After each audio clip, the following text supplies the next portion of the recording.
C'est avec nous dans le studio un homme qui a pensé, écrit sur le terrorisme intellectuel. Jean Sévilla est avec nous. Jean Sévilla, bonjour. Bonjour Elliot. Merci d'être avec nous. Les habits neufs du terrorisme intellectuel, c'est une réédition d'un ouvrage que vous aviez publié en 2002, si je ne m'abuse. 2000 tout court. 2000 tout court. Ouais. C'était donc il y a 26 ans. 26 ans plus tard, est-ce que vous considérez que le terrorisme intellectuel est toujours aussi présent, peut-être même plus présent? Et si je vous pose la question, c'est que on va s'arrêter pendant une longue partie de notre émission sur ces politiques, ces médias qui ont fait de CNews un ennemi à abattre. Pourquoi CNews dérange? C'est la question qu'on vous pose au 01 80 20 39 21. Faut-il y voir une forme de terreur intellectuelle lorsque l'on entend quotidiennement, et plus encore cette semaine, les attaques contre CNews, Jean Sévilla? Oui, je définis le terrorisme intellectuel comme un mécanisme qui consiste à évacuer le débat sur les sujets de fond. En ôtant la parole à son adversaire, on colle à l'adversaire une étiquette délégitimante. Il est d'extrême droite, il est raciste, il est ceci, il est cela. À partir du moment où l'adversaire, son contradicteur, est muni d'une étiquette infamante, il n'a plus le droit à la parole. On lui ôte le droit à la parole, ça c'est la phase 1. Et la phase 2, on veut même le faire disparaître politiquement, voire physiquement, ou en tout cas intellectuellement, juridiquement. Voilà. Donc le phénomène du terrorisme intellectuel est toujours là, tel que je l'avais analysé sur le fond il y a 25 ans. Ce qui a accru le phénomène, il y a deux phénomènes. Il y a les réseaux sociaux, qui sont une caisse de résonance incroyable, évidemment, à n'importe quelle polémique, puisqu'un mot de trop, un mot maladroit peut être transformé, coupé, amalgamé, etc. Et l'autre phénomène, c'est une accentuation extrêmement forte de la judiciarisation du débat d'idées.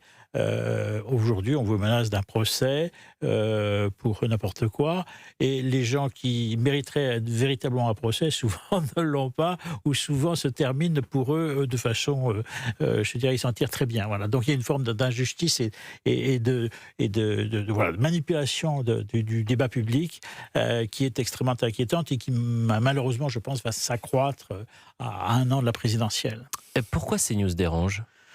Parce qu'on entend sur CNews des propos qu'on n'entendait pas auparavant dans l'espace public, en tout cas dans l'espace télévisuel. Il y a toujours eu des petites radios, puis des groupes de presse écrite qui avaient une puissance, une liberté de penser, c'est évident. Mais CNews a apporté dans le monde de la télévision une expression, une liberté de penser qu'on ne trouvait pas auparavant. Et donc ça gêne parce qu'évidemment, comme votre audience s'accroît, eh bien plus votre audience s'accroît, plus vous dérangez.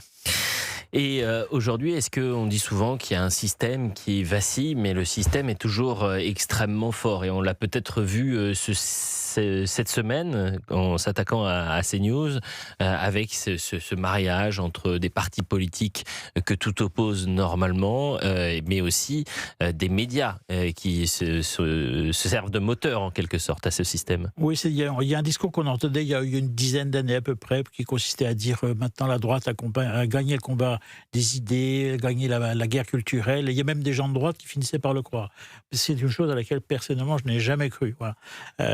La gauche culturelle reste dominante dans le monde intellectuel, dans le monde culturel, dans le monde médiatique, et bénéficie par passivité au minimum, voire par complicité active, d'une faiblesse intellectuelle, d'une armature de construction de l'esprit insuffisante, par lâcheté aussi, de non-réponse venant de la droite, du centre, qui se rendent de facto complices de toutes les manipulations de l'esprit qui sont menées par la gauche extrême. On en parle aujourd'hui donc sur Europe 1, parce que c'est évidemment aussi tout un groupe qui est ciblé aujourd'hui, un groupe qui a le malheur de tendre le micro aux Français, qui a le malheur de parler du réel, de parler de leurs préoccupations, des questions de sécurité, des questions de pouvoir d'achat, des questions d'identité, d'histoire aussi.